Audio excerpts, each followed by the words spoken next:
Merci. Donc, bonjour à toutes et à tous. Donc, comme Stéphanie l'a très bien expliqué, cette conférence sera sur Annie Ernaux, mais pas que. Je vais commencer, comme c'est usuel, par les remerciements de début. Donc, je remercie la bibliothèque, évidemment, de nous accueillir.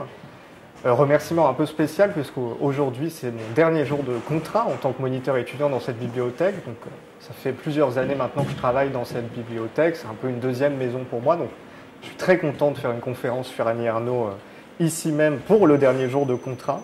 Je remercie Éléonore Imbert, donc, qui est la directrice adjointe, qui s'occupe de l'aspect technique de la conférence, mais qui a aussi réalisé la très belle affiche sur Ernaux. Je remercie Lucia Hernandez, qui s'occupe de la communication à Paris 1.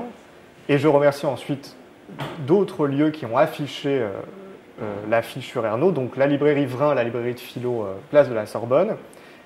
Chez Mona, qui est, comme vous le savez peut-être ou peut-être pas, est un endroit féministe dans la cité audacieuse, juste à côté à Vaugirard. Et un remerciement spécial à Un livre et une tasse de thé, librairie féministe qui se trouve à République, 36 rue René Boulanger pour être très précis. Et j'en profite pour dire qu'Un livre et une tasse de thé affrontent en ce moment des difficultés financières. Comme vous le savez, les lieux féministes sont souvent des lieux précarisés et précaires. Donc si vous pouvez et voulez donner le 5 juin, à partir du 5 juin sur les réseaux sociaux, vous aurez accès à ce qu'on appelle un crowdfunding pour les aider et les soutenir. J'en profite pour faire passer le message, étant donné qu'elles ont eu la gentillesse de mettre l'affiche dans leur lieu. Les remerciements étant faits, je commence. Donc je vais parler 3 quarts d'heure, 1 heure, j'espère. Et ensuite, on trouvera un temps de discussion, j'espère, d'une demi-heure pour des échanges, des questions, mais aussi des remarques. N'hésitez pas, le but est vraiment de créer un espace de discussion à la fin, que ce soit sur les œuvres d'Annie Ernaux ou les idées que je vais avancer durant ce peu de temps qui m'est laissé par définition. Je commence donc, comme souvent, mes conférences par une citation. Et ici, évidemment, c'est une citation d'Annie Ernaux qu'on trouve au début de ce fameux recueil sur lequel je me baserai, qui s'appelle « Écrire la vie », qui est un recueil, un ouvrage qui regroupe différentes œuvres d'Ernaux. Je cite donc Ernaux.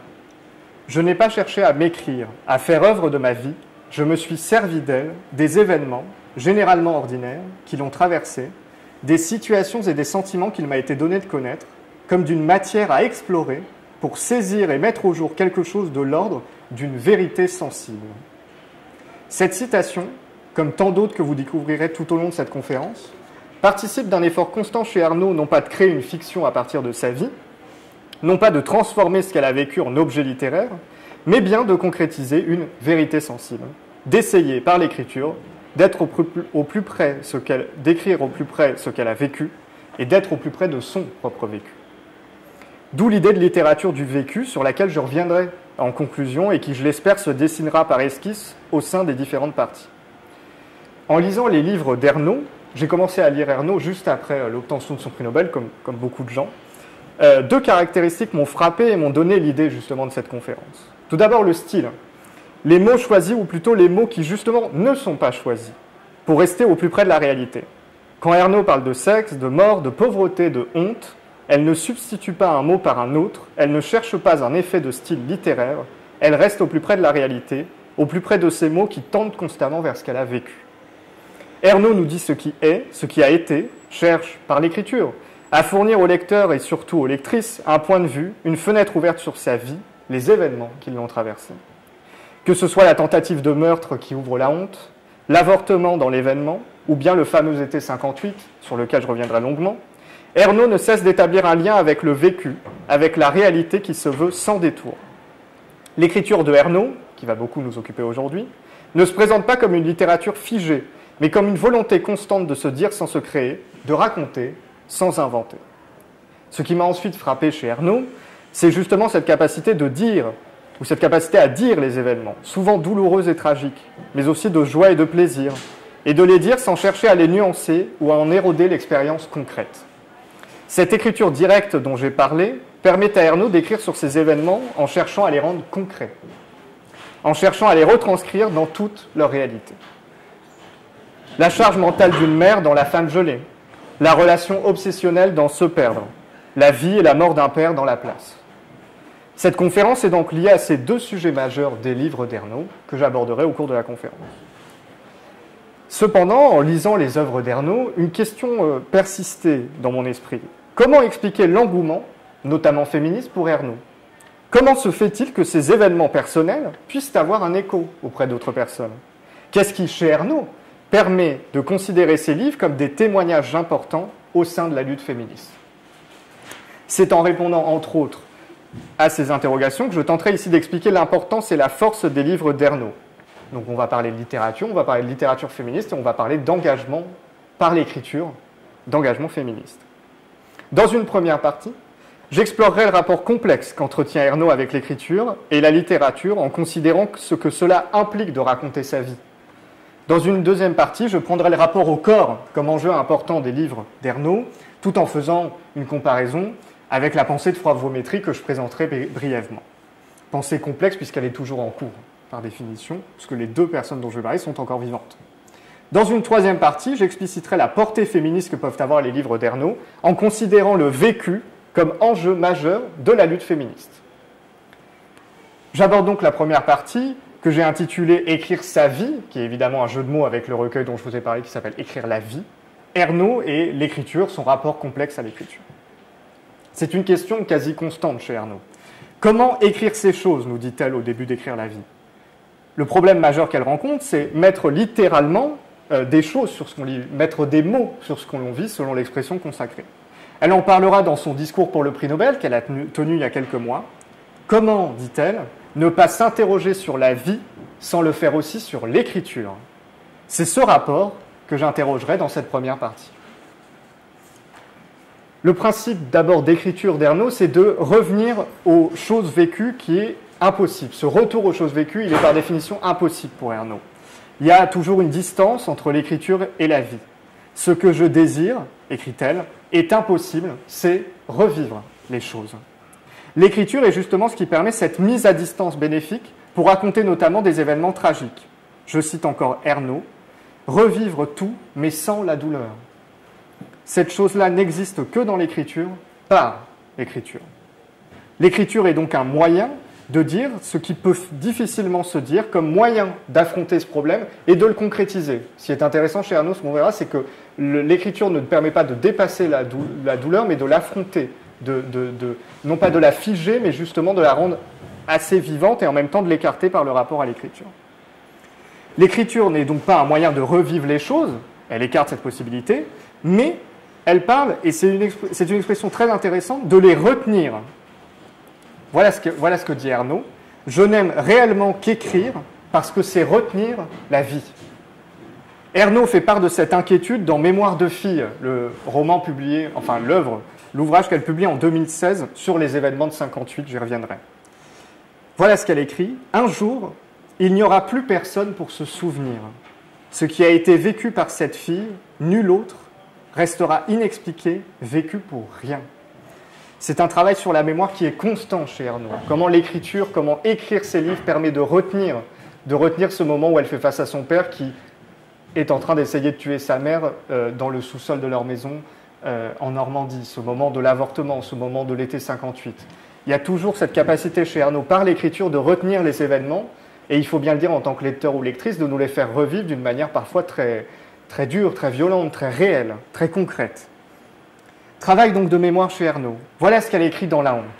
Ce qui m'importe, c'est de retrouver les mots avec lesquels je me pensais et pensais le monde autour.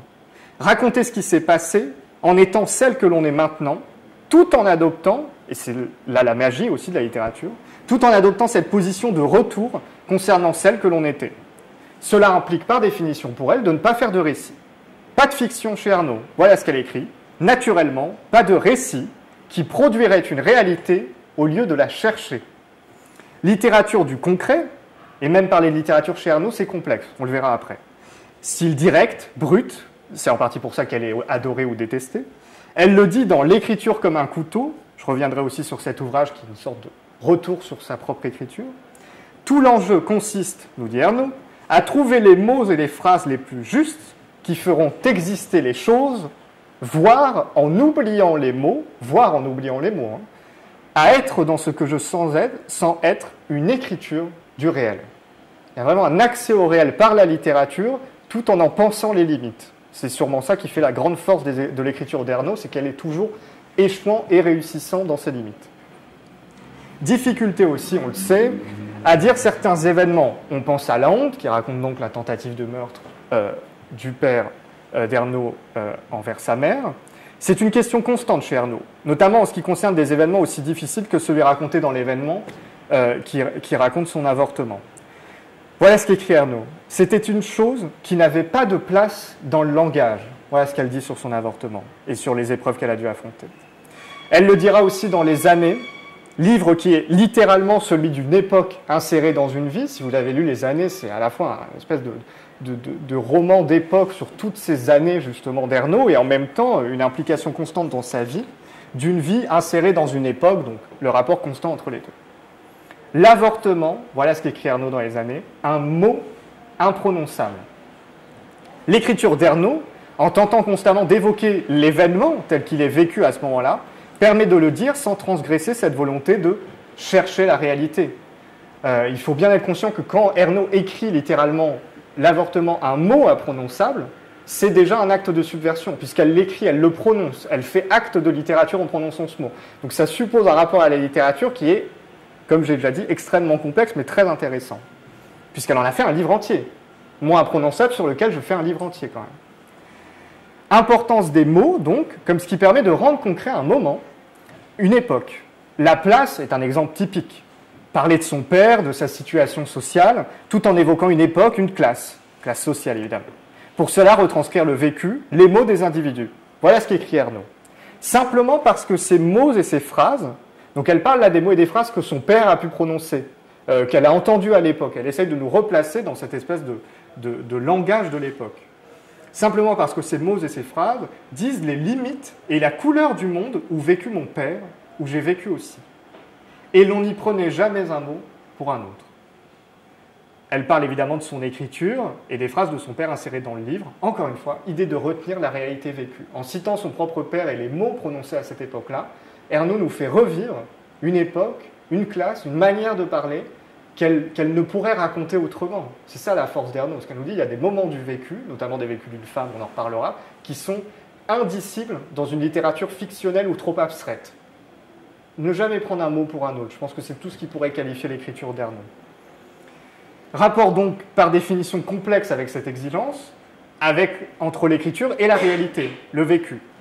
Il y a un échange constant entre ce qui est vécu et l'écriture. Ernaud, dans son journal du dehors, qui se rapproche sans doute le plus d'une enquête sociologique, on pourra en reparler, c'est un livre où elle décrit le quotidien et évoque ce lien entre les deux, donc son quotidien dans la banlieue ouest parisienne notamment.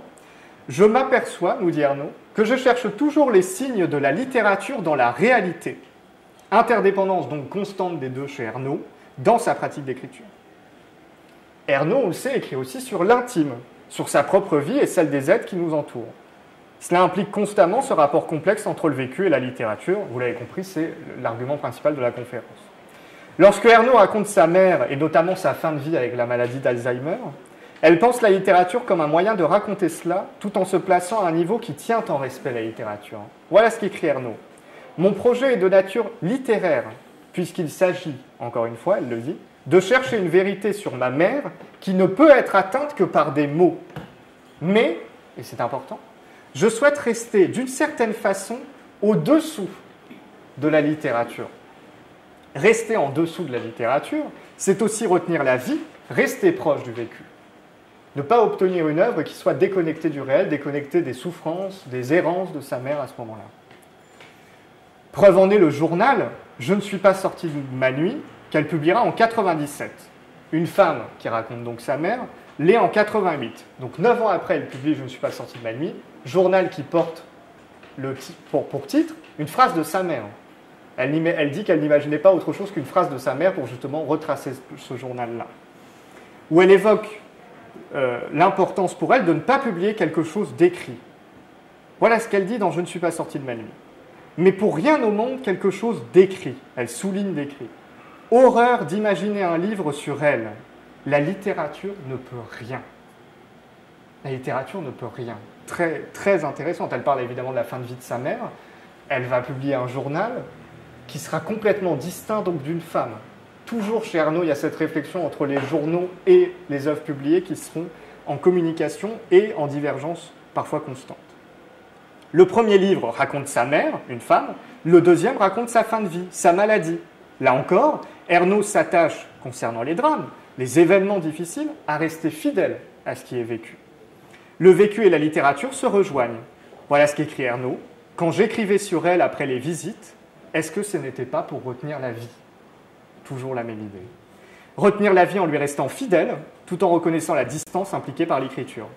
Elle en parle dans l'Atelier noir, qui est littéralement en fait les carnets d'écriture qu'elle publie littéralement, livre qui regroupe ses réflexions tentatives qui entourent la rédaction de ses livres. Je cite Ernaux. « De la même façon que le journal intime est une prise de distance avec la vie. Retenir la vie donc, tout en comprenant cette distance de l'écriture. » Ça, c'est un jeu constant chez Ernaux, écrire tout en sachant que la vie est indépassable. L'écriture permet donc une mise à distance, aussi concernant la manière dont on se présente au lecteur. Ernaux est bien consciente qu'elle va être publiée.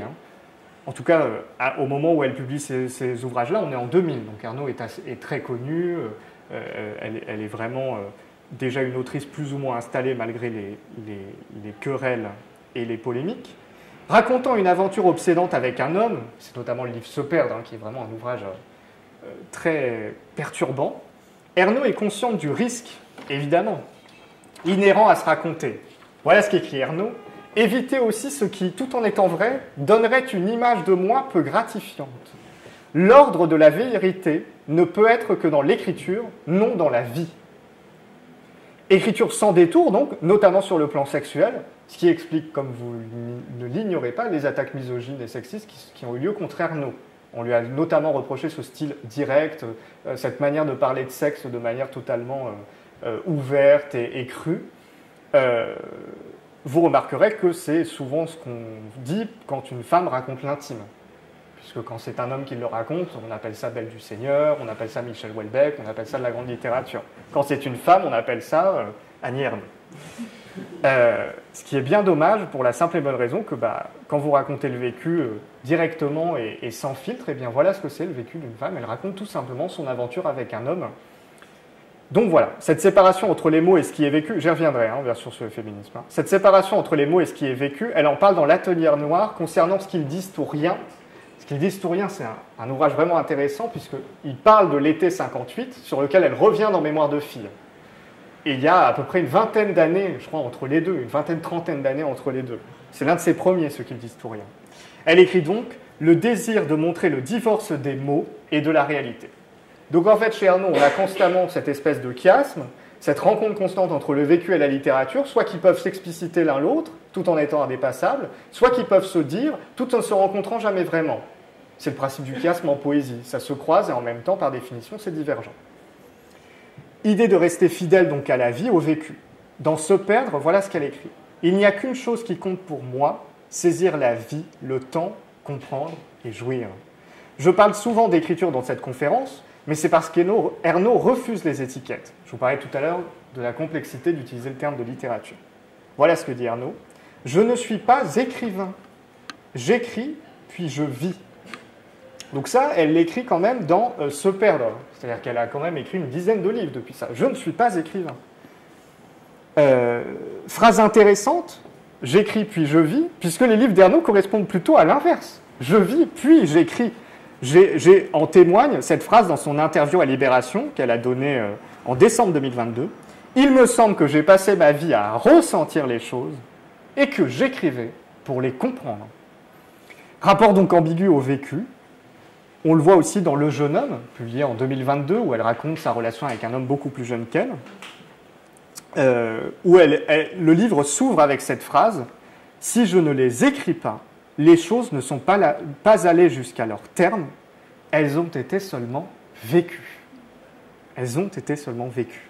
L'écriture, donc, comme concrétisation du vécu, non pas son récit, mais son explicitation concrète. Je cite ici Mémoire de fille. Elle parle des semaines qu'elle passe à la colonie, et afin de les rendre concrètes, je reviendrai sur ces semaines qui sont un mélange de premières expériences sexuelles, de douleur et d'humiliation.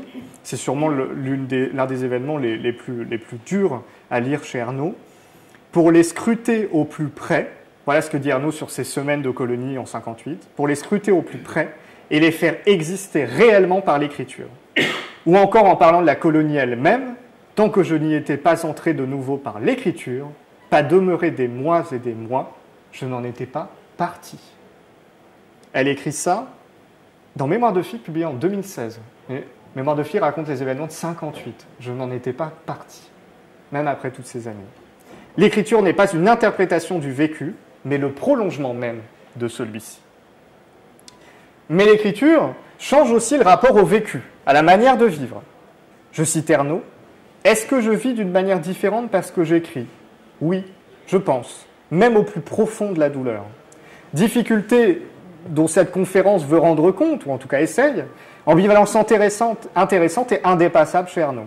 Elle écrit dans l'écriture comme un couteau. J'ai parfois l'impression de vivre sur deux plans à la fois, celui de la vie et celui de l'écriture. Littérature donc du vécu, ambivalence constante. Idée de la jointure entre la vie et la littérature étant la plus mince possible, nous dit Ernaud, du bord à bord, me tenir, c'est une injonction qu'elle se fait, me tenir à l'extrême limite entre la vie et la littérature, mais qu'est-ce que ça veut dire exactement ? Elle met ça entre parenthèses, ça c'est très drôle, elle dit, mais qu'est-ce que ça veut dire exactement ? Le je n'existe pas, il n'existe pour moi que donné et dissous dans l'écriture.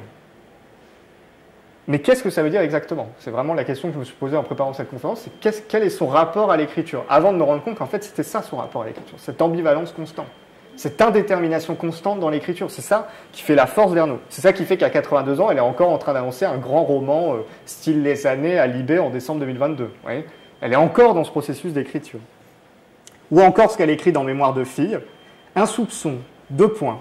Est-ce que je n'ai pas voulu obscurément déplier ce moment de ma vie afin d'expérimenter les limites de l'écriture ?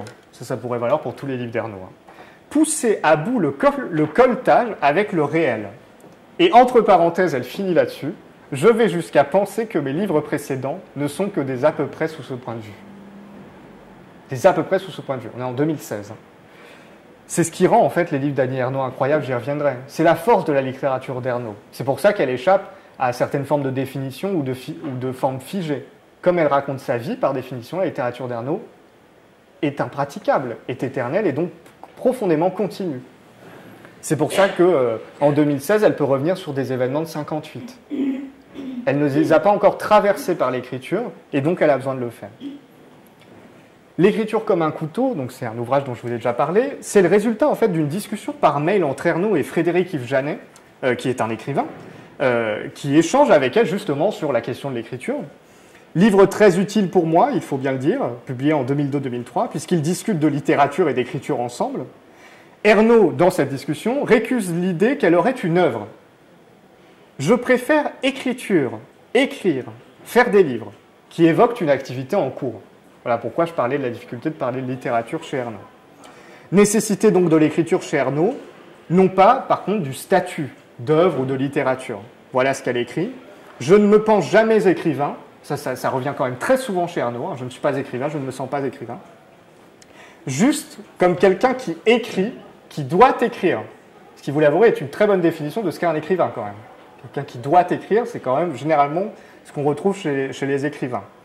Cela ne l'empêche pas, au contraire même, d'avoir un avis sur la littérature, en témoigne ce qu'elle dit dans Mémoire de fille. Au fond, il n'y a que 2 sortes de littérature, celle qui représente et celle qui cherche. Aucune ne vaut plus que l'autre, sauf pour celui qui choisit de s'adonner à l'une plutôt qu'à l'autre. On voit bien qu'Ernaud, elle, se place plutôt du côté de la recherche, chercher la réalité, décrire le vécu. Cette écriture si particulière d'Ernaud est aussi liée à sa situation sociale. J'en parlerai peu dans cette conférence de la question transclasse, qui est une question évidemment très grandement évoquée chez Ernaud, mais j'en parle quand même effectivement un peu. Ce travail constant sur l'écriture, chez elle, à mon avis, et je ne suis pas le seul à le dire évidemment, n'est pas sans rapport avec sa condition de transfuge. Dans l'Atelier Noir, voilà ce qu'elle écrit. Pour le transfuge ou l'exilé, rien ne va de soi dans la vie sociale, non plus dans l'écriture. L'ambivalence entre le vécu et l'écriture prend ici la forme d'une lutte. J'y reviendrai. Elle nous parle des traces d'un corps à corps avec l'écriture. Lutte menée dans l'incertitude pour elle. J'écris, virgule, et là elle souligne plusieurs fois, mais je ne sais pas écrire. Mais je ne sais pas écrire. Elle souligne la fin de la phrase, et c'est à la fin des années 90 et au début des années 2000. Ça fait 25 ans à peu près qu'elle publie. Mais je ne sais pas écrire. Alors évidemment, c'est lié à sa condition de transfuge de classe. Je pense que ce n'est pas aussi complètement étranger aux questions de genre. C'est souvent plus une question que se posent les écrivaines que les écrivains. CF, les gens que j'ai cités juste avant. Invention constante d'une écriture propre vécue, d'être obligé, nous dit Ernaud, d'inventer mon écriture d'après ce que je sens, je vois. Dans son livre Mémoire de fille, je file la discussion, dans son livre Mémoire de fille, publié en 2016, Ernaud revient sur cet été 58 où elle connaît ses premières expériences sexuelles, entre la violence, l'humiliation et le rapport au corps dont je parlerai ensuite. Elle parle d'abord, par l'écriture, d'un accès à cet été, d'une manière de le retenir. Comme si, nous dit Ernaud, l'écriture me donnait un accès à cet été-là, aussi simple et direct que de passer d'une pièce à l'autre. Alors ça m'a fait penser tout de suite à quelque chose. C'est au tableau de Dorothea Tanning, qui s'appelle Anniversaire, dont elle parle énormément, en fait, Annie Ernaux. Et en fait, vous voyez une femme qui ouvre une porte, et cette porte donne sur plusieurs portes. C'est un tableau assez incroyable, et elle est fan de ce tableau. Et je n'ai pas pu m'empêcher de penser à ça, à cette image-là, qu'elle réutilise souvent pour parler de sa littérature. Évidemment, si vous ne voyez pas le tableau, j'ai juste l'air de quelqu'un bizarre, mais si vous voyez le tableau, en fait, cette phrase est assez exceptionnelle. Qu'elle aime particulièrement, et d'où l'importance aussi chez Ernaud de la description afin d'épuiser la réalité. Voilà ce qu'elle dit sur sa chambre d'étudiante en 58. Elle est cette chambre, le réel qui résiste, dont je n'ai pas d'autre moyen pour en rendre l'existence que de l'épuiser de mots. Je n'ai pas d'autre moyen pour en rendre l'existence, elle parle de la chambre, que de l'épuiser de mots. Rapport à l'écriture déjà là, à cette époque, Ernaud est une jeune étudiante à l'époque à Rouen, si je ne dis pas de bêtises, j'ai commencé à faire de moi un être littéraire, quelqu'un qui vit les choses comme si elles devaient être écrites un jour. L'écriture d'Ernaud n'est pas donc un effort stylistique élitiste ou un rapport figé à la littérature, mais suit le cours de la vie, la continuité du vécu, tout en incluant cette mise à distance nécessaire liée à l'acte d'écriture. Ernaud écrit sur sa vie, sur la vie, son écriture est celle du vécu, en témoigne une phrase que vous avez peut-être déjà vue quelque part, « Je ne travaille pas sur des mots, je travaille sur ma vie ». Voilà pour la première partie de cette conférence. La deuxième, je l'ai nommée ainsi, « Le corps comme enjeu féministe », lecture croisée de Froide-Vaumétrie et Ernaud. C'est donc le virage, on va voir que non, mais le virage féministe que prend cette conférence. Bon, le rapport au corps, c'est un enjeu majeur chez Ernaud. Et un enjeu majeur, évidemment, de la comparaison avec Froide-Vaumétrie, j'y reviendrai. Qui est Froide-Vaumétrie ? J'y reviens maintenant. Qui est Froide-Vaumétrie ? C'est une philosophe qui s'intéresse particulièrement à la phénoménologie, au rapport au corps, qui essaye de développer un féminisme incarné. Elle a écrit Un corps à soi, qui a été un grand succès. Elle vient de publier son premier roman qui s'appelle Pleine et douce, et elle va publier en septembre un livre sur le corps en sein, l'expérience du corps en sein. Donc c'est une féministe, c'est une philosophe phénoménologue, si je puis dire. Elle enseigne en sciences politiques, et donc elle est fortement intéressée par les questions du corps et du corps féminin et la diversité des expériences vécues du corps féminin. Je pense que c'est comme ça qu'on pourrait le résumer, on pourra en reparler. Les expériences de honte, vous voyez, c'est pas anodin que j'aborde la question du corps chez Ernaud par la question de la honte. Les expériences de honte, qu'elles soient sociales ou corporelles, les deux sont évidemment liées, sont très présentes chez Ernaud quand elle raconte sa jeunesse. Dans Les Armoires vides, très bon livre, l'un des premiers, le premier, je crois, d'Ernaud, Les Armoires vides, elle évoque les moqueries des élèves. Je me vois, et je ne ressemble pas aux autres. Évidemment, différence de classe qu'elle note à l'école, qui fait qu'elle est toujours à distance des autres élèves, et d'où la honte de ses parents qu'elle raconte, les armoires vides, la honte, la place, ça revient toujours chez Ernaud. Expérience du corps, donc contrariée et questionnée. Pour Ernaud, le corps est comme une charge, un poids. Elle écrit dans Les Armoires vides, « Mon corps est toujours de trop ». Rapport conflictuel à lui, qui est explicité par Froide-Vaumétrie, j'y reviendrai, mais qui correspond, comme vous le savez tous, déjà plus ou moins à une expérience adolescente. On est rarement en accord avec son corps à cette époque-là, mais en plus, quand vous avez des questions de genre qui rentrent en compte pour les jeunes femmes, les jeunes filles, etc., on sait que ce n'est pas que lié à des questions personnelles et que, comme vous le savez, selon l'adage féministe, le personnel c'est politique. La honte donc comme étant incarnée, et c'est ça qui m'intéresse chez les deux, comme étant propre au corps même. Voilà ce qu'elle écrit pour la honte. La honte est devenue un mode de vie pour moi. À la limite, je ne la percevais même plus, elle était dans le corps même. Froide-Vométrie, elle aussi, évoque cette honte. Je cite Froide-Vométrie. « Si l'on tait ses plaisirs, on ne dévoile pas non plus ses préoccupations ou ses insatisfactions. Quant aux souffrances et autres traumatismes, c'est dans la honte et la dissimulation qu'ils sont vécus. Cette honte qui vous poursuit, qui ne permet pas d'oublier. Voilà ce que dit Ernaud, la grande mémoire de la honte, plus minutieuse, plus intraitable que n'importe quelle autre. » Difficulté donc, pour ce qui est de la honte, d'écrire sur le vécu, sur les événements tragiques, notamment parce qu'ils sont avant tout ressentis, qu'ils passent par le corps. Difficulté donc à dire son corps, à dire ce qui s'y passe quand on le vit. En parlant de son avortement, voilà ce qu'écrit Ernaud, une expérience vécue d'un bout à l'autre au travers du corps. Littéralement, tout le problème d'Ernaud, là, c'est de dire comment je l'écris, comment je parle de ce qui s'est passé, de ce que j'ai ressenti. Comment expliquer cette douleur, cette souffrance, cette attente? Elle le fait magistralement bien dans l'événement, hein, mais c'est une question qui se pose constamment.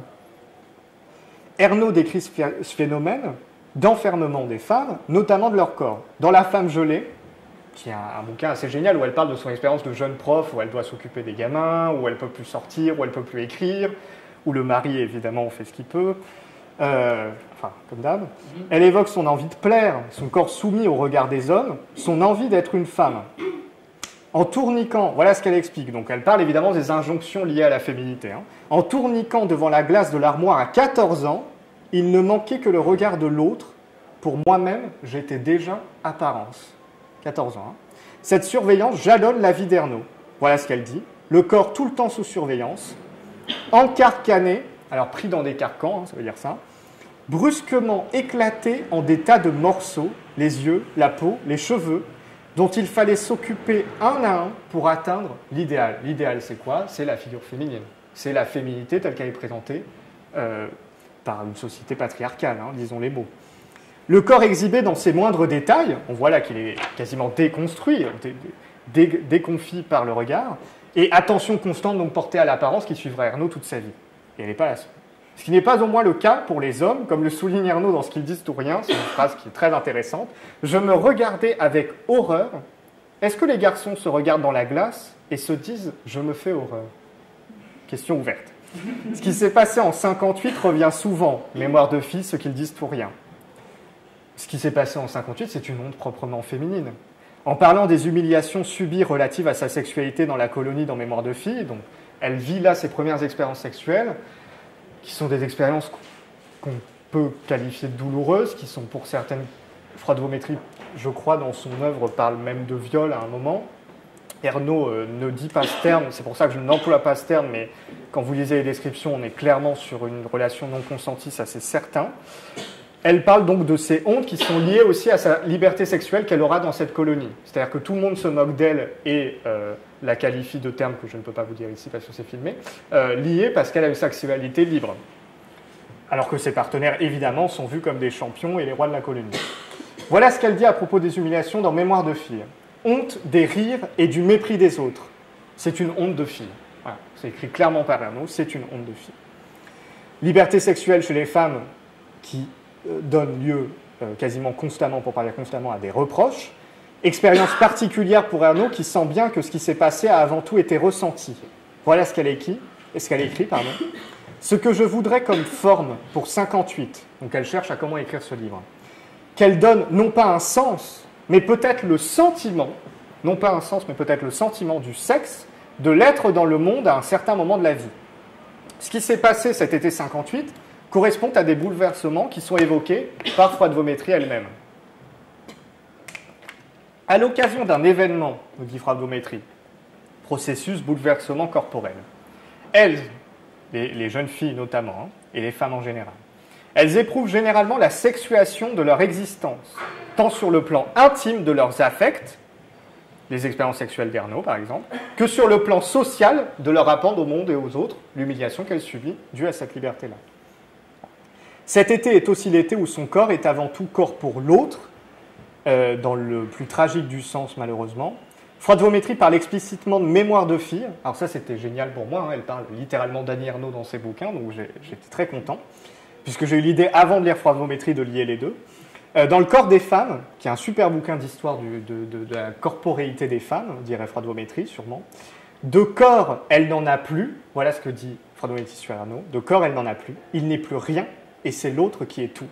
Donation de soi et de son corps, qui est, par définition, trop souvent imposée aux femmes. Tentative donc par ce livre Mémoire de fille, 2016, de récupérer ce corps tant maltraité durant cet été. En parlant d'une photo d'août 58, c'est la dernière fois que j'ai mon corps. Voilà ce que dit Ernaux. Le corps reste le marqueur de cette période. C'est dans les effets sur mon corps, nous dit Ernaux, que je saisis la réalité de ce qui a été vécu à S, l'endroit où se trouvait la colline. Froide-Vométrie, elle aussi, évoque le corps comme étant justement le lieu privilégié de cette honte. Dès lors que le corps est impliqué, nous dit Froide-Vométrie, la honte joue à plein son rôle de chape de plomb.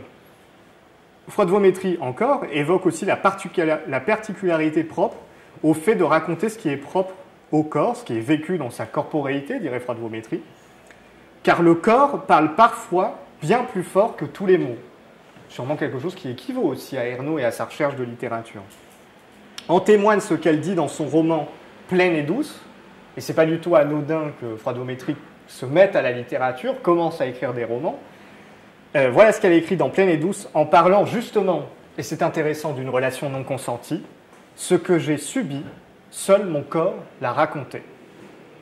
Écriture du corps grâce au corps. Ce que j'ai subi, seul mon corps l'a raconté, c'est quelque chose qui convient parfaitement pour Mémoire de fille et ce qu'il d'historien chez Ernaux, en fait, et qu'on retrouve chez Froide-Vométrie. Mais le corps est aussi un moyen de libération, comme enjeu d'ailleurs de libération. Avec sa première histoire d'amour, donc là on quitte les relations non consenties et on arrive à des relations sexuelles qui sont consenties, voulues et dans la recherche du plaisir qui habite Ernaux depuis toujours, elle s'en est jamais cachée. Je sais que j'étais heureuse, j'avais mon bon ami, mon corps, le monde m'appartenait à nouveau. Rapport ici complètement phénoménologique chez Ernaux, c'est-à-dire que le corps est un moyen d'accès au monde, ce qu'on retrouve chez Froide-Vométrie, et ce qu'on retrouve pour ceux qui connaissent un peu la phéno, chez Merleau-Ponty. Le corps comme moyen d'accès au monde, comme rapport direct au monde, c'est quelque chose, et là on le retrouve chez Ernaux. Alors qu'Ernaux n'est pas phénoménologue, elle n'est pas du tout là-dedans, mais voilà. Le récit de ces tragédies et événements de la vie d'Ernaux ne sont pas sans lien, donc avec une condition politique et sociale. Je reviens à cette idée de transfuge. Ernaux dit aussi quelque chose concernant une condition partagée dans la diversité et qui passe par une incarnation spécifique. Ça, j'y reviendrai. Condition partagée dans la diversité, ce sera un point important de ma dernière partie. Je cite ici Froide-Vométrie, autant de bouleversements qui définissent une condition incarnée simultanément et indissolublement intime, sociale et politique. Intime, sociale et politique. Car comme le rappelle Froide-Vométrie elle-même, les femmes éprouvent leur corps en silence, dans la honte et la dissimulation. L'écriture est donc un moyen de toucher les autres, une forme d'ouverture au vécu par le vécu. C'est sûrement ce qui fait le succès d'Ernaux, cette capacité qu'on a à lire le livre de quelqu'un qui n'a pas la même vie que nous, mais que ça nous parle. Ce qu'on dit souvent, ce livre, ça me parle, ce n'est pas du tout une expression qu'il faut mettre de côté, elle est très importante pour la littérature. Et le véritable but de ma vie, nous dit Ernaux, est peut-être seulement celui-ci, que mon corps, mes sensations et mes pensées deviennent de l'écriture, c'est-à-dire quelque chose d'intelligible et de général, mon existence complètement dissoute dans la tête et la vie des autres. Mon existence complètement dissoute dans la tête et la vie des autres. Et en même temps, toujours, distance par l'écriture, retour, notamment grâce à la photo. Ernaux est très attaché à la photo. À ces différents corps qui jalonnent sa vie. Dans les années, elle reprend des photos pour avancer dans son récit. Voilà ce qu'elle écrit dans l'Atelier noir. Problème de la perception de ce moi d'alors est égal, donc signe égal corps, la photo entre parenthèses, à la fois autre, ô combien et moi. Ce sera donc elle dit, voilà, en gros, elle regarde des photos d'elle jeune, et elle a cette expérience très connue de se dire, c'est vraiment moi là, je n'ai pas l'impression que ce soit moi. Et voilà ce qu'elle écrit. Ce sera donc la même chose dans l'écriture, j'écris dans la distance. La distance qu'on a à regarder des vieilles photos, c'est celle qu'elle retrouve dans son écriture. Idée donc, et je finirai la deuxième partie là-dessus, de partir de son expérience vécue afin de faire écho aux différents vécus. C'est là où vous voyez sûrement l'enjeu féministe arriver avec les gros sabots. Bien sûr, un vécu est toujours situé. Arnie Ernaux, dans les termes évidemment qu'on qualifierait aujourd'hui, on présenterait Annie Ernaux pour parler de situer comme femme, comme étant une femme cisgenre, comme étant valide, donc n'étant pas handicapée ou soumise à des conditions liées au médical difficile, et blanche, évidemment, ce qui est un enjeu majeur pour comprendre aussi le vécu d'Ernaux, et évidemment lié à une classe sociale. Voilà. C'est comme ça qu'on pourrait présenter Ernaux aujourd'hui. Même si je sais que ça pourrait faire débat, mais c'est justement pour ça qu'après vous aurez l'occasion de m'insulter ou de discuter avec moi. Mais volonté par le corps aussi de dire une honte, des humiliations qui restent cachées et intimes. C'est sûrement toute la force de l'événement, même si c'est écrit en 2000, et justement à un moment où on a l'impression que l'avortement est gagné ou que la loi a été votée, elle vient remettre en place cet enjeu important de voilà ce qui était vécu et ce qui est encore vécu par certaines femmes, et surtout à l'époque, dans la honte et la dissimulation. Démarche donc proprement féministe, qu'elle reconnaît elle-même dans l'atelier noir. Je cherche, je rassemble les fils qui me lient à toutes celles dont le corps a été l'objet d'une prédation, qui ont connu la honte et l'humiliation. Cette honte, je l'ai dit, est donc propre aux femmes, on l'a vu dans les différentes expériences, qui subissent ce qu'on appelle l'oppression patriarcale, hein, on pourra y revenir aussi. Freud-Vométrie le dit aussi très bien. L'expérience vécue de la honte, c'est pour ça que j'ai commencé par ça, l'expérience vécue de la honte tente à entretenir les mécanismes d'infériorisation des femmes. Voilà pour la deuxième partie sur le corps. La troisième partie, bon, c'est sûrement la partie la plus laboratoire de recherche pour ma thèse, c'est justement pourquoi.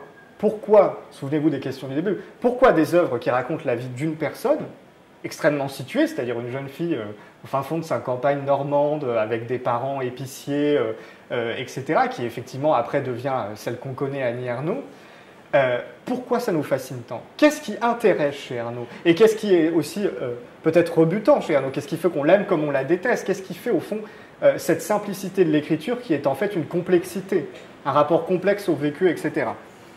Donc la troisième partie, je l'ai intitulée « Le vécu comme enjeu féministe, parler de soi, lutter ensemble ».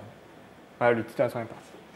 Toutes ces réflexions sur le corps nous amènent à nous interroger sur la valeur féministe des livres Ernaux, sans parler de l'engagement social lié aux questions de classe. Je vous renvoie ici au travail de Chantal Jacquet sur la question transclasse, ou au travail tout simplement de Didier Héribon. D'ailleurs, je crois qu'Héribon vient de publier un livre sur sa mère, sur le décès de sa maman et la vie de sa mère, etc. Ce qui n'est pas du tout anodin, hein, en témoigne Retour à Reims. Ce dont moi je vais vous parler ici, c'est je voudrais essayer de démontrer en quoi la force de l'écriture d'Ernaux réside justement dans sa capacité à établir des ponts entre les vécus, tout en ne revendiquant qu'une approche personnelle. Sûrement ça la force aussi d'Ernaux, c'est d'écrire là où sa vie, d'où le jeu de mots, hein, c'est un jeu de mots qui permet de penser le vécu comme ce qui permet la lutte. En gros, l'idée ici, c'est comment ça se fait qu'Ernaux, qui nous parle de sa vie elle-même, peut constituer un moyen de lutte, ou peut participer à la lutte féministe. Qu'est-ce qui fait que toutes les féministes, qu'est-ce qui fait que dans le milieu féministe, Ernaux soit considéré, parfois apprécié ou commenté? Alors que, vous l'avez bien vu dans son ouvrage, il n'y a pas vraiment d'explicitation réelle de lutte féministe. Hein, cela rappelle, parenthèse et après je continue, ça rappelle aussi Simone de Beauvoir. Simone de Beauvoir qui ne s'est pas considérée féministe pendant très longtemps, jusqu'aux années 70, et qui écrit le deuxième sexe en 1949, qui devient un triomphe absolu, elle dira, c'est très drôle d'ailleurs quand elle écrit ça, elle dit voilà, bon, je me suis rendu compte finalement que bon, ça avait un petit écho, etc. Et qui vous dit, moi je vais passer mon adolescence, certes pour moi c'était mon copain évidemment, mais j'étais traité presque comme un mec avec les mecs de l'ENS, et qui vous dit voilà, la féminité et moi. Alors que quand vous lisez Mémoires de filles, c'est clairement un témoignage hyper intéressant dans la veine d'Ernaux. Voilà. Et moi, ce qui m'intéresse, et c'est aussi le but de cette conférence, c'est d'aller chercher des trucs où ça n'existe pas. C'est le côté très philosophique, mais voilà, aller chercher comme chez Deleuze, qui utilise une très mauvaise expression, d'utiliser les auteurs, d'aller chercher chez les auteurs des choses qui n'existent pas et de voir si ça fonctionne. J'espère que ça fonctionne, sinon ça fait 1 heure de perdu pour vous. Ernaux revendique dans l'événement un droit à écrire qui est lié à ce qu'on a vécu. Donc elle n'est pas écrivain, mais il y a une légitimité à dire ce qui a été vécu. Parce que cette expérience, ici celle de l'avortement, est cachée, obscurcie par les interdictions. Raconter ce qu'on a vécu permet de développer, de revendiquer une réalité. Je cite Ernaud, d'avoir vécu une chose, quelle qu'elle soit, donne le droit imprescriptible de l'écrire. Il n'y a pas de vérité inférieure. Et si je ne vais pas au bout de la relation de cette expérience, je contribue à obscurcir la réalité des femmes et je me range du côté de la domination masculine du monde. Là, au moins, c'est clair. L'écriture permet aussi de dire, d'expliciter ce qui reste caché, enfoui en soi, les événements traumatiques, bouleversants. Je cite encore Ernaud. L'écriture n'a été que pour remplir le vide, permettre de dire et de supporter le souvenir de 58, de l'avortement, de l'amour des parents, de tout ce qui a été une histoire de chair et d'amour. C'est une manière donc pour elle de garder une trace de ce que vivent les personnes qui subissent, ici en tout cas, des oppressions. L'écriture, on le sait, est aussi un acte d'engagement. Ça, c'est une grande question si vous avez fait des études littéraires ou si vous connaissez un peu l'histoire de la littérature. Est-ce que la littérature est engagée? Est-ce qu'on doit être engagé en littérature? Est-ce que la littérature, c'est quelque chose qui doit être beau ou pas? Est-ce qu'être engagé, ça la rend moins belle? C'est des vraies questions très intéressantes. Voilà ce qu'écrit Ernaud, qui a un avis plutôt décidé de la question. L'écriture, quoi qu'on en fasse, engage, véhiculant de manière très complexe, au travers de la fiction, une vision consentant plutôt à l'ordre social ou au contraire le dénonçant.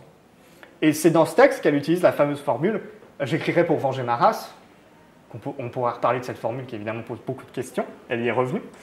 Idée pour elle de mettre toutes les ressources de l'art dans le désir de dire et transformer le monde. C'est l'un des buts annoncés d'Ernaud.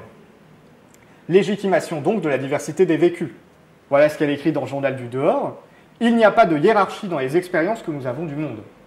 C'est-à-dire que quand Ernaud raconte son avortement, qu'elle raconte la tentative de meurtre de son père, ou que dans Journal du dehors, elle raconte ce qui se passe dans le RER ou au supermarché, elle a toujours cette idée de retenir la vie et de se calquer sur un vécu tel qu'il est. Il n'y a pas de vérité inférieure. Phrase très forte d'Ernaud. Engagement aussi féministe, j'ai mis mais aussi sociologique. Donc, d'une certaine manière aussi sociologique. J'ai l'impression, nous dit Ernaud, que l'écriture est ce que je peux faire de mieux dans mon cas, dans ma situation de transfuge, comme acte politique et comme don. Donc elle pense déjà son écriture comme un acte politique, d'où la lecture féministe que j'en fais aussi. Idée donc par l'écriture de créer des liens avec les autres. En écrivant sur soi, on parvient aussi à créer des relations avec les autres, leur vécu, particulièrement quand on est dans la description, comme dans le Journal du dehors. Sans doute, nous dit Ernaud, suis-je moi-même, dans la foule des rues et des magasins, porteuse de la vie des autres. Là, on se rapproche vraiment d'une enquête sociologique, ou presque journalistique, porteuse de la vie des autres. Cet acte d'écriture prend même l'apparence d'un lien profond entre les êtres. Je sens l'écriture comme une transsubstantiation, c'est l'un des rares mots compliqués qu'on trouve chez Ernaud, comme la transformation de ce qui appartient au vécu, au moi, en quelque chose existant tout à fait en dehors de ma personne. Créer donc un lien féministe et un féminisme incarné. C'est là où je reviens sur freudométrie. D'où ma comparaison avec freudométrie. Ernaud nous dit « Le féminisme n'a pas eu de mots pour moi d'abord, mais un corps, une voix, un discours, une façon de vivre, dès ma venue au monde, ceux de ma mère. » Ça aussi, c'est très Simone de Beauvoir. Le féminisme, ce n'était pas une théorie, c'était les femmes autour de moi, c'était mes romans, etc. Et le corps, effectivement, comme enjeu féministe majeur, Ernaud l'évoque dans son récit Mémoire de fille, comme entouré par deux préoccupations liées au corps. Alors ça, c'est comme ça qu'elle résume Mémoire de fille.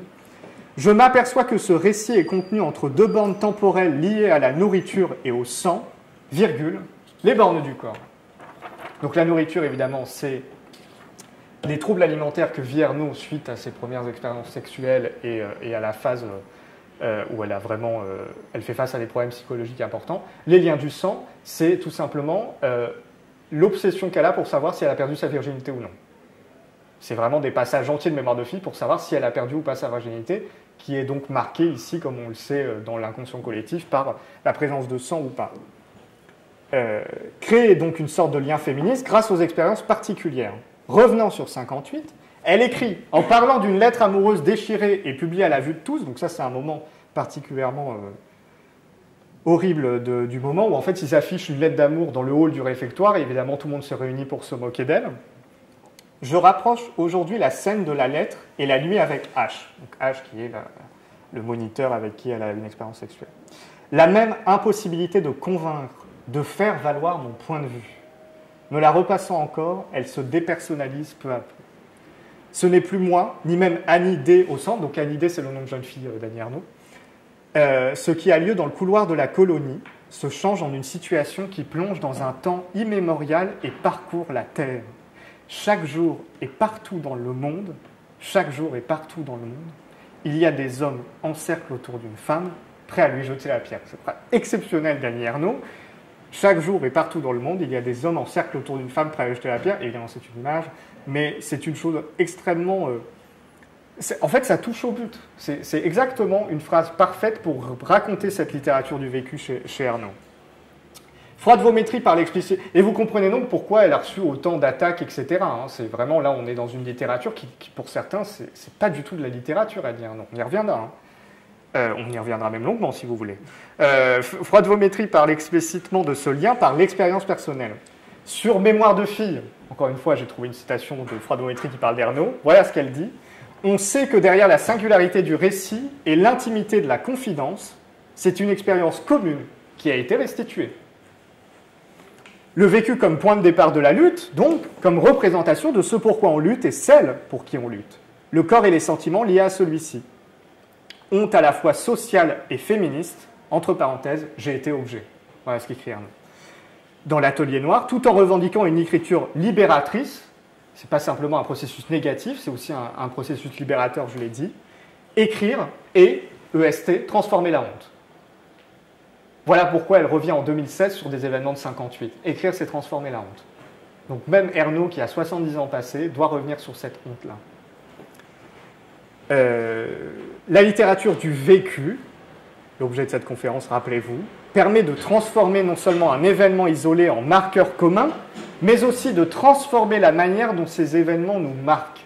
C'est sans doute la force de parler de littérature du vécu, c'est ce chiasme permanent, cet enjeu permanent entre la littérature, le fait d'écrire, et comment nous vivons, tout simplement. Parler de soi, certes, mais non pas se raconter, se rendre fictive. Encore une fois, elle revient là-dessus. Je cite Ernaux.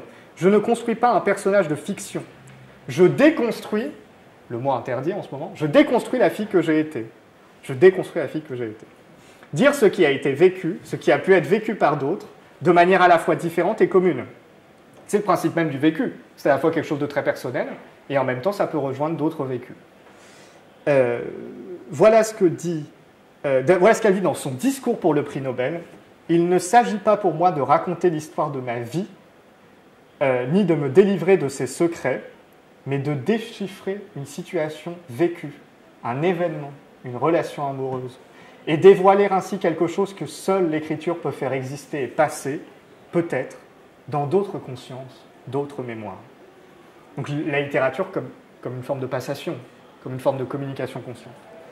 Froidevométrie, elle, justement, développe une phénoménologie féministe qui met l'accent sur le vécu, la manière dont les corps sont vécus, leur manière de participer au vécu. Aborder la corporéité, nous dit Froidevométrie, dans une perspective phénoménologique, c'est raisonner dans les termes de l'expérience vécue. On retrouve cette expérience vécue tout au long des livres d'Ernaux. Froidevométrie insiste bien sur le fait que la corporéité comme le vécu sont limités, qu'ils ne sont pas là pour essentialiser une féminité naturelle ou une image universelle des expériences des femmes.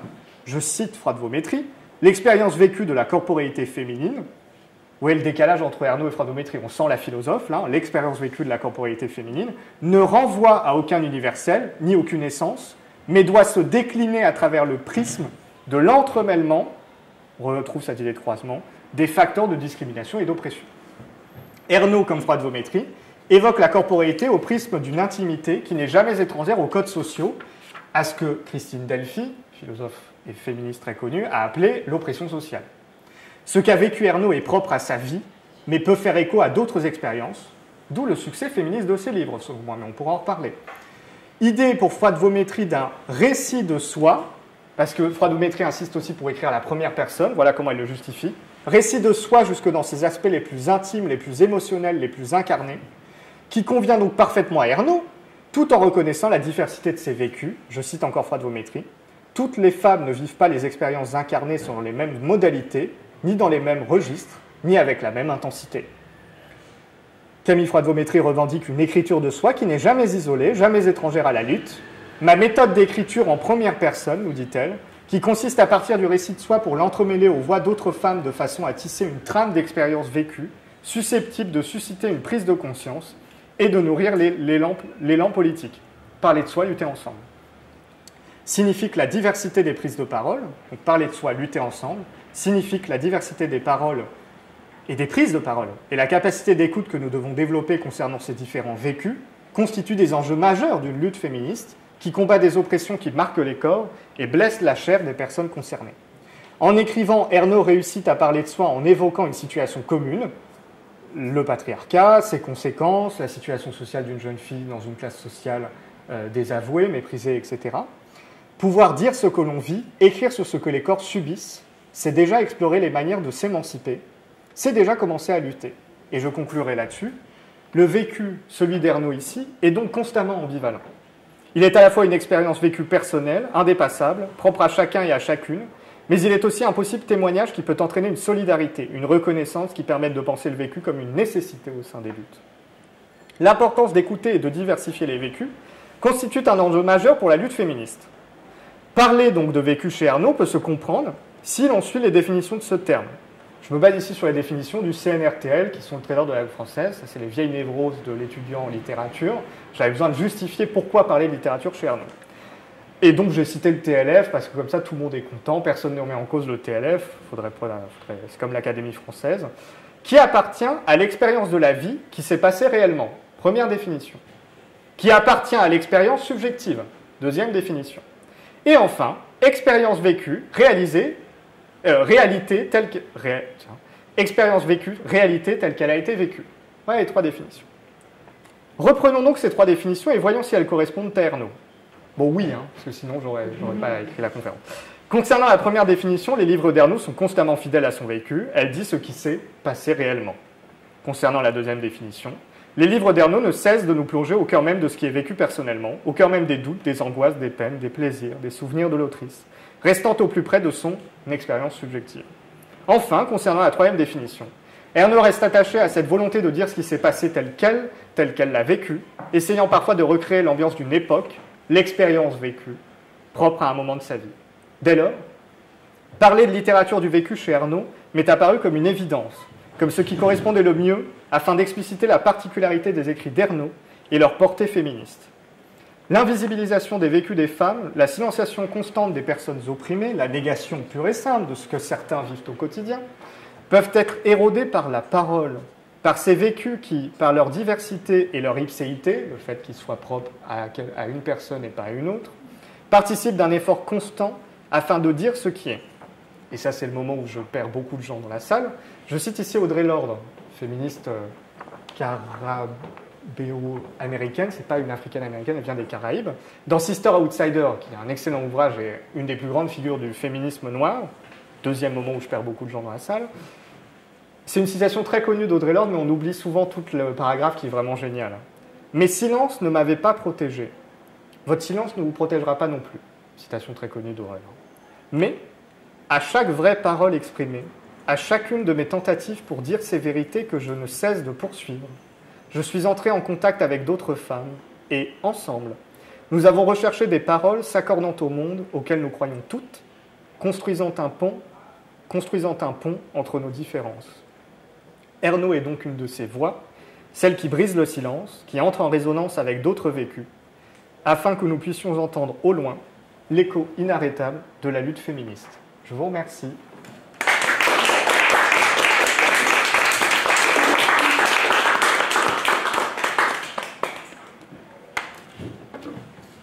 Donc, comme vous pouvez le voir, la conférence a pris une tournure très féministe vers la fin, qui est liée à mes névroses de recherche, et parce que c'était aussi un débat très important quand elle a reçu le prix Nobel, de savoir la valeur qu'avait la littérature d'Ernaux, et je pense que c'est aussi lié aux questions féministes qui nous taraudent pour les gens comme nous, qui sommes des universitaires qui travaillons sur la littérature et la philosophie, et quelle place accorder à cette question.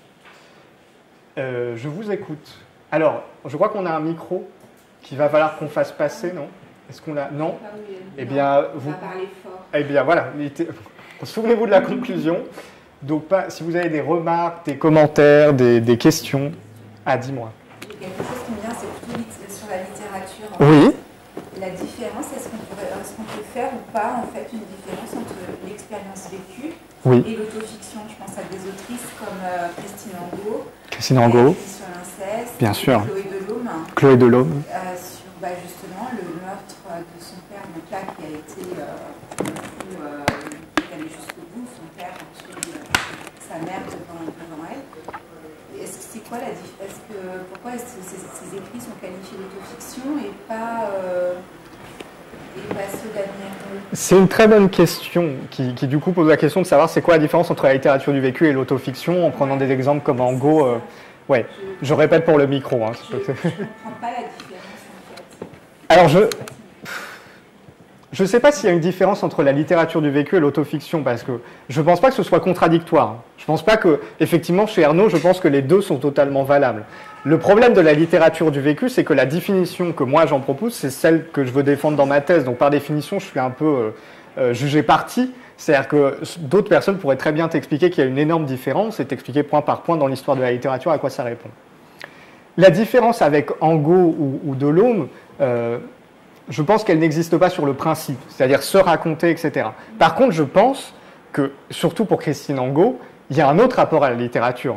C'est-à-dire que Angot, quand elle écrit sur l'inceste, je pense qu'il y a un autre rapport qu'elle essaye de développer justement à la figure du père par rapport à toutes ces questions psychanalytiques qu'elle-même elle évoque, etc. Donc, elles sont liées. Premier point de la réponse, c'est complètement lié.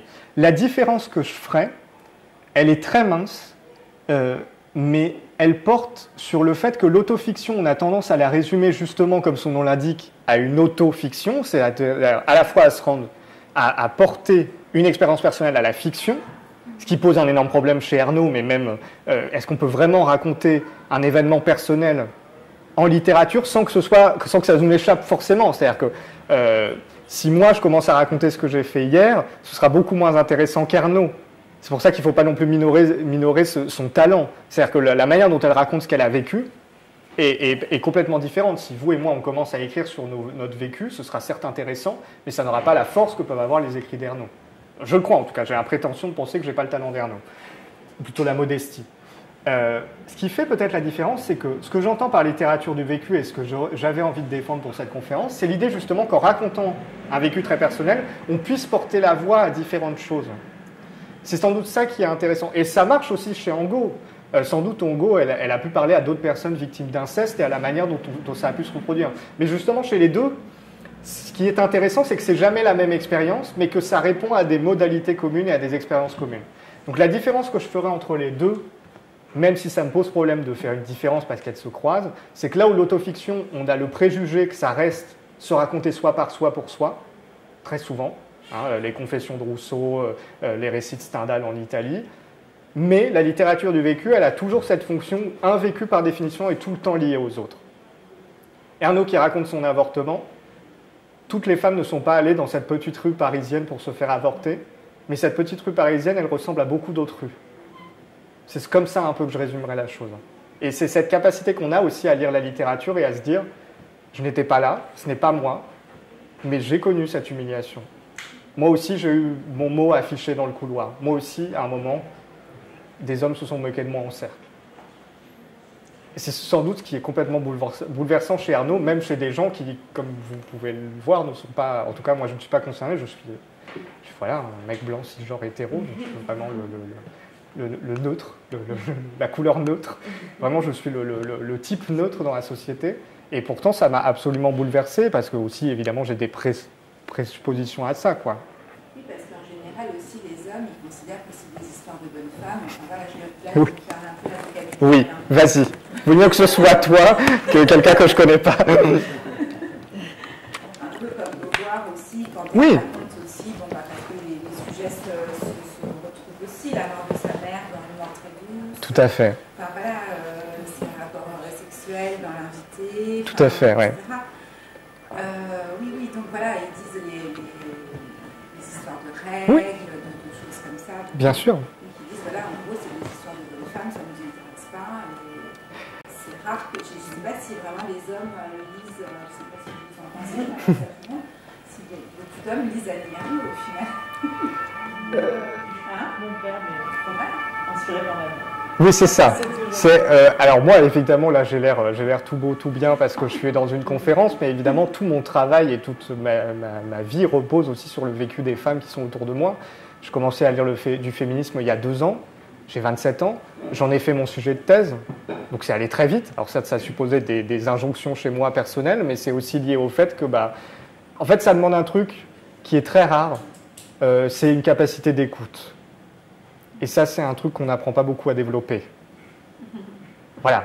Ça, en fait, et puis après, ce que tu dis sur la littérature, j'en parlais, c'est-à-dire que vraiment la polémique qu'il y a eu pour le prix Nobel, et ça me permet d'en parler, moi j'étais vraiment, parce que, bon, après, les gens ne le savent pas, mais c'est toi, du coup, je parle à la directrice de la bibliothèque qui m'a offert Écrire la vie, qui m'a offert le recueil 1 an avant le prix Nobel et qui m'a dit ça t'intéressera.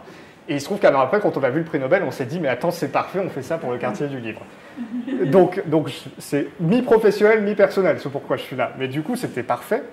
Mais ce qui m'a frappé dans ces polémiques, c'est que,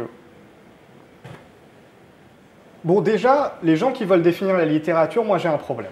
C'est comme les gens qui veulent définir la philosophie. C'est-à-dire que je ne sais pas, voilà, je ne sais pas ce que sont les définitions. Bon, c'est pas très original en philosophie, il y a d'autres gens avant moi qui sont passés par là, mais je suis très... voilà, les poils se dressent tout de suite quand j'entends des gens vouloir figer, parce que moi je ne sais pas ce que c'est la littérature. Je ne sais pas ce que c'est la philosophie, je pense que c'est une recherche constante critique. Ça veut dire qu'il n'y a pas des écoles ou qu'on ne peut pas l'enseigner, mais ça veut dire que je ne sais pas ce qui fait la distinction entre un bon livre et un mauvais livre. Alors, sûrement, c'est parce que je n'ai pas les normes ou quoi que ce soit, mais je pense que ça doit être une question constante. Donc le débat qu'il y a eu sur Ernaud, pour moi, je le trouvais hyper intéressant. Parce que justement, ça répondait à ces questions-là. Le problème, c'est que ça a été pris dans une tournure, avec notamment la comparaison avec Houellebecq, qui était en fait... qui est devenu complètement casse-gueule, qui est devenu misogyne, qui est devenu extrêmement compliqué. On a commencé à se moquer de son physique. Enfin, ça a été une catastrophe absolue, comme souvent les polémiques par définition. Alors qu'il y avait un débat de fond. C'est-à-dire le débat de fond, c'est qu'est-ce qu'on considérait être la littérature? Qu'est-ce que le fait d'avoir Ernaud, quelques années par exemple après Bob Dylan, prix Nobel de littérature, qu'est-ce que ça dit du comité de Nobel? Qu'est-ce que ça dit des prix littéraires? Qu'est-ce que ça dit de notre manière de voir la littérature? Et tout ce débat-là, moi je l'ai eu dans ma chambre comme un idiot, tout seul, mais je me suis dit, mais on est en train de rater ça. Après, Ernaud, voilà, en plus, elle a des postures politiques qui, par définition, la classent dans une partie politique qui fait que soit vous êtes pour, soit vous êtes contre. Donc ça pose énormément de problèmes. Mais effectivement, il y a une invisibilisation du vécu des femmes qui fait que quand tu lis Simone de Beauvoir, moi j'ai trouvé ça hyper intéressant, toutes ces questions-là. Une mort si douce, une mort très douce, c'était incroyable. Ouais, et puis c'était... je pense que ça parlait aussi à beaucoup de ces femmes qui ont dû s'occuper de leur mère à la fin de leur vie, à une époque passée, etc. Et encore actuellement, toutes ces questions du care, du soin, c'est évidemment que ça... Enfin non, c'est pas évidemment que ça touche moins les hommes. Je pense que ça pose un problème, et que ça pose d'autant plus un problème quand ça arrive dans un domaine qui est par définition dominé par les hommes. Non pas parce que les hommes... seraient devant chaque autrice en leur disant « tu ne peux pas écrire », mais parce que, si vous faites des cours d'histoire littéraire à la fac, ça vient un peu, mais on vous parle, c'est comme en philo, on vous parle d'Arendt et de Beauvoir, et après, s'il vous plaît, parlez-nous d'Aristote et d'Hegel, parce que quand même, Aristote et Hegel. Oui, je pense qu'effectivement, ça a été jugé comme des choses de bonnes femmes, et je pense que ça change un peu le jour où on comprend en fait que toutes ces questions-là posent des questions évidentes et que moi, ça me fait doucement sourire quand des gens qui prétendent défendre l'humanité et l'humanisme disent interdire des sujets qui concernent les êtres humains. En tout cas, ce qu'ils sont censés appeler ou ce qu'ils prétendent appeler des êtres humains. Donc, moi, je pense que la littérature, elle est justement cette porte ouverte vers ce que l'on vit et ce que l'on ne vit pas aussi par la fiction et qu'on doit être ouvert dans un roman comme pour l'autofiction à ces différentes voies qui nous apprennent toujours des choses. Mais c'est une question très compliquée. Très compliquée parce que déjà l'objet de ma thèse, mais surtout parce que je ne peux pas par définition dire que j'aime pas les définitions et 2 secondes après en donner une. Donc tu me mets dans une position un peu embêtante, mais je pense qu'il faut rester ouvert au débat. Ne serait-ce que pour dire aux gens de lire Ernaud, pour pas qu'ils se braquent direct. Ça, c'est un travail aussi de communication très vaste. Est-ce qu'il y a d'autres interventions? Pardon. Oui, dites-moi. Oui, déjà, je trouve que je viens de qu'elle aura l'occasion de voir ça parce que c'est une magnifique déclaration d'amour. C'est gentil. Et je me posais la question de voir ce texte qui a été fait par le tien. tout ce que je viens de me dire. J'espère qu'Annie Ernaux aura l'occasion d'entendre. Ouais, merci beaucoup. Et je voulais juste... Non, mais en fait, je me posais cette question, c'est ce rapport entre le réel qu'on vit et ensuite le réel qu'on écrit. Oui. Et donc, on se demande toujours, est-ce que finalement le réel devient réel que quand il est écrit? Est-ce qu'il a son intensité à cet endroit-là? Et je me suis demandé si c'était pas un geste par nature qui venait d'un cri des opprimés, qui est le fait de vivre la vie dans un mode où elle nous déchire, où on n'est pas forcément armé pour la saisir. Et en fait, de repasser derrière en l'écrivant, c'est une façon de se la réapproprier, parce que la première fois, on l'a vécu en étant désarmé. Ok. Ouais, de lui donner un sens qui ne peut pas toujours advenir, parce qu'il y a quelque chose dans l'instantanéité du réel qui relève du chaos, presque. Surtout quand il est fait d'être plein d'émotions. Et voilà, je me suis posé, est-ce que le réel ne devient pas réel que quand on écrit finalement?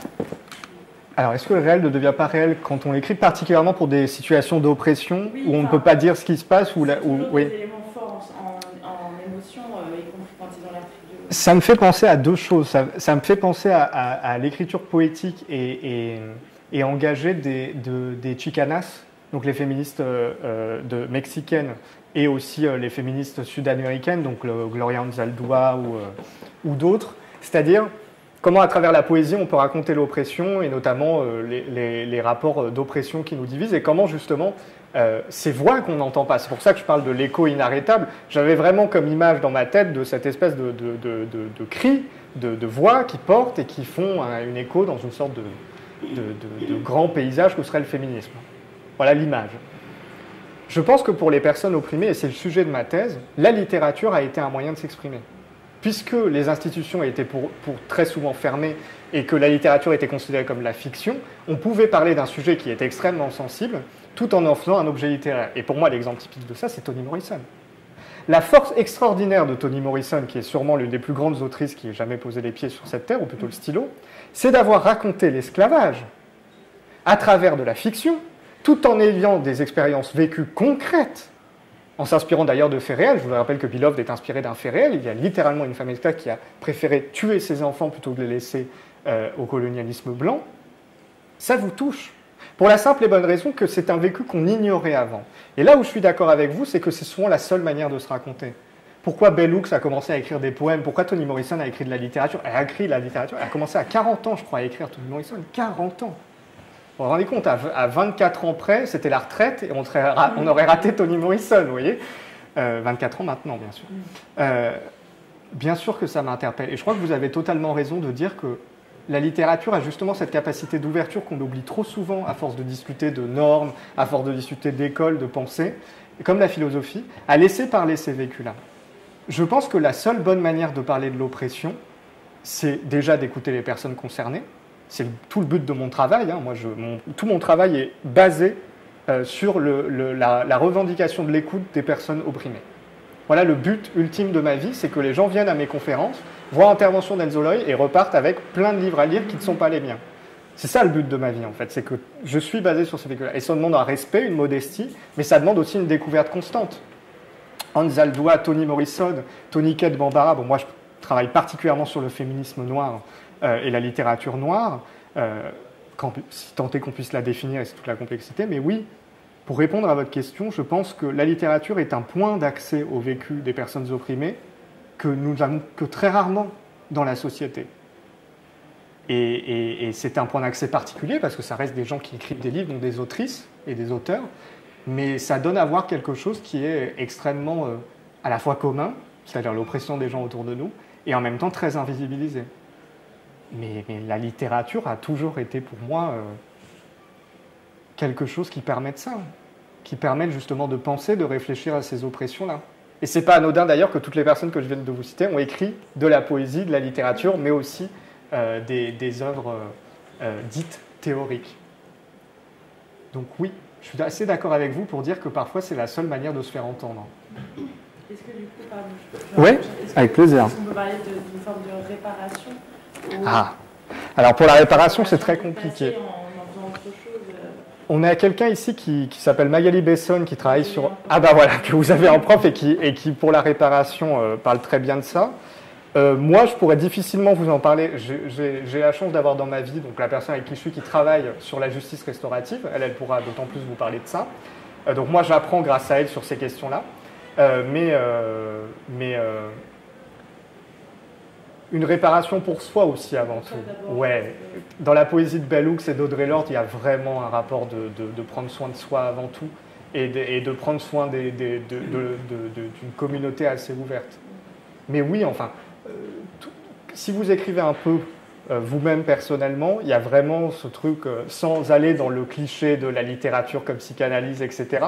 Il y a aussi une manière d'écrire. Vous voyez, pourquoi la jeune Annie Ernaux se met à écrire alors qu'elle a les gamins sous le bras, qu'elle a son poste de prof, c'est parce qu'elle a en elle cette chose. On n'est pas obligé d'être un Sartre et de penser qu'on va devenir le plus grand littéraire au monde, mais on peut avoir la prétention de penser que ce que l'on vit a une valeur. Pas parce que ça aurait une valeur littéraire, mais parce qu'on le vit et qu'on existe. Et c'est déjà énorme. Surtout quand on subit des oppressions. Rappelez-vous ce que dit Audre Lorde. Les femmes noires ne devraient pas être là. Kiemis, la poétesse noire qui vit actuellement, elle a à peu près mon âge. Elle fait un podcast sur Mediapart. Pardon, on fait vraiment le bingo du gauchisme. Hein. Mediapart, lutte féministe, etc. Je suis désolé, en plus, avec les cheveux longs et tout ça, c'est une catastrophe. C'est vraiment le cliché, cette conférence. Mais elle fait un truc, pas un podcast, une émission qui s'appelle Rends la joie. Et j'ai eu la chance de rencontrer Kiemis, c'est une poétesse formidable. Et elle dit, en fait, on a déjà la chance d'être là. Donc, non seulement on va parler, mais on va parler fort. Et oui, ça, c'est quelque chose que je trouve très intéressant et qui rejoint votre propos. Bien sûr.